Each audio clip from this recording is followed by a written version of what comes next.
Selamat bertemu lagi teman-teman.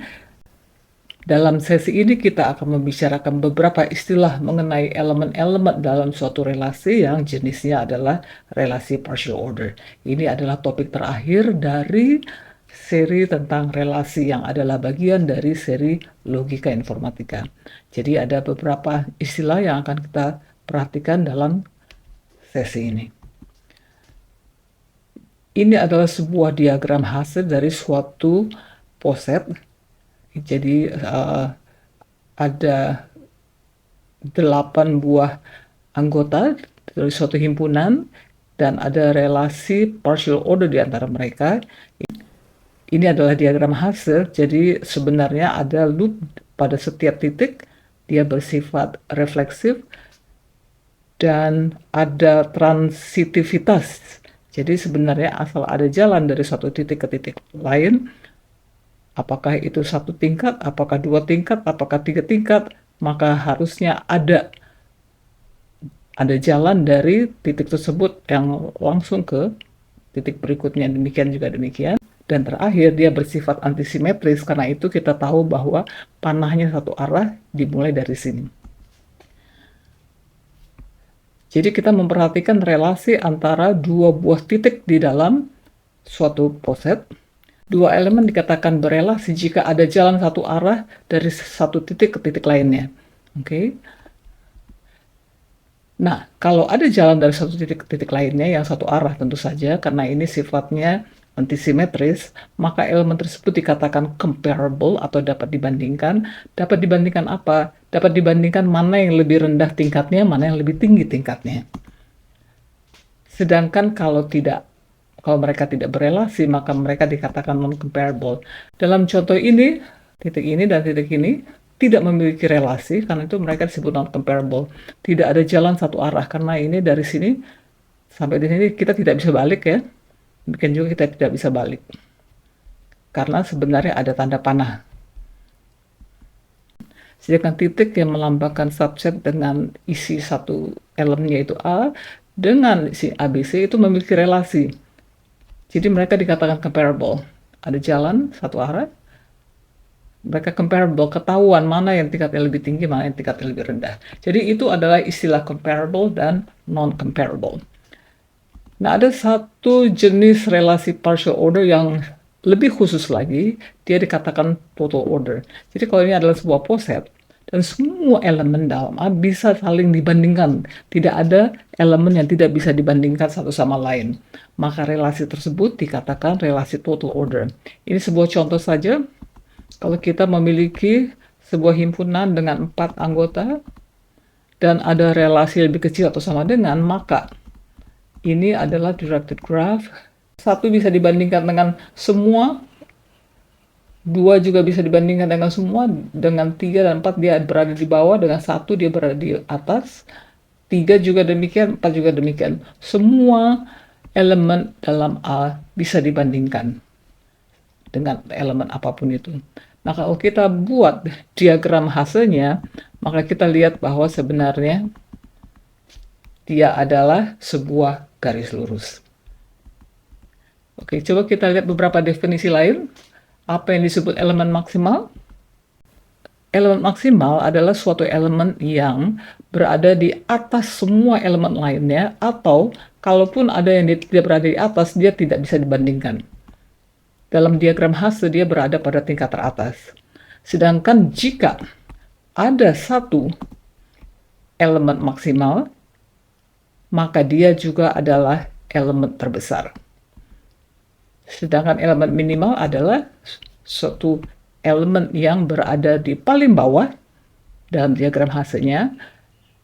Jadi semua elemen lain berada di atas dia, atau dia tidak bisa dibandingkan. Sedangkan jika ada satu elemen yang minimal, maka dia disebut elemen terkecil. Oke, langsung saja kita lihat contoh. Jadi ini adalah keempat istilah tadi. Misalkan kita memiliki sebuah graf seperti begini. Ini poset ya. Oke, elemen maksimalnya apa? C berada pada tingkat paling atas dibandingkan dengan semua kecuali K, tetapi dengan K dia tidak bisa comparable. Oke, jadi C tidak punya apa-apa di bagian atasnya, K juga demikian. Ada lagi? Tidak ada. Apakah kita bisa membandingkan J dengan K untuk melihat elemen terbesar? Oh, tidak bisa karena dia tidak comparable. Bagaimana dengan elemen minimal? Ini adalah pada diagram hasilnya dia berada pada tingkat paling bawah. Jadi A, B, dan E adalah elemen minimal. Adakah elemen terkecil di antara mereka? Ya tidak ada karena mereka tidak bisa dibandingkan. Oke, bagaimana kalau kita tambah ada panah lagi ya dari A ke B dan ke E. Elemen minimal dan elemen terkecilnya bagaimana? Elemen minimal ya sekarang hanya ada satu. Sekarang B tidak lagi elemen minimal karena hanya A yang berada pada tingkat paling bawah, karena itu elemen minimalnya adalah A. Dan elemen terkecilnya adalah juga A. Definisi lain, apa yang disebut batas atas? Nah, batas atas itu adalah batas atas antara dua buah anggota dari himpunan A tersebut.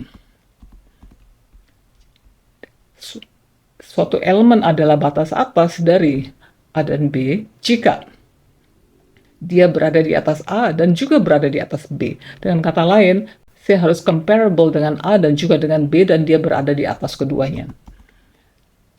Kalau ada yang paling kecil di antara elemen-elemen tersebut, maka dia disebut batas atas terkecil atau least upper bound. Sedangkan ada yang disebut batas bawah, dia adalah elemen yang berada di bawah A dan juga di bawah B. Itu adalah batas bawah dari A dan B.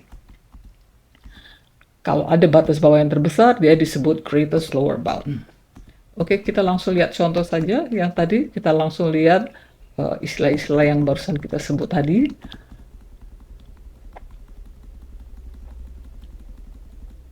Oke, batas atas F dan G adalah, apakah H batas atasnya? Iya, karena dia berada di atas F dan juga di atas G. I juga demikian.